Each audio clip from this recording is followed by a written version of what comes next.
नमस्कार. सोशल मीडियावर किती विश्वास ठेवावा? त्याचाच हा महत्त्वाचा व्हिडिओ. मागच्या वेळी तुम्हाला हे पाहायला मिळालं, की एका मुलाने आपल्या आई-वडिलांचा कसा जीव घेतला. महत्त्वाचं म्हणजे वडील त्याला वाचवत असताना ते पडले गेले आणि दोघांचेही जर मृत्यू झाला असेल, तर मी जगून काय करू? त्यामुळे आईने सुद्धा उडी मारली.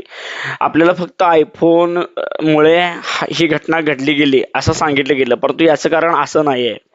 याचं कारण हे आहे, की आई आणि वडिलांच्यामुळे काही ताणतणाव होत होते. त्यांचा फक्त ताणतणाव किंवा डायव्होर्स होऊ नये म्हणून मुलाने त्यांना समजवण्याचा हा प्रयत्न केला आणि तो त्या संभाजीनगरच्या कड्यावर जाऊन स्वतःला संपवण्याचा प्रयत्न केला.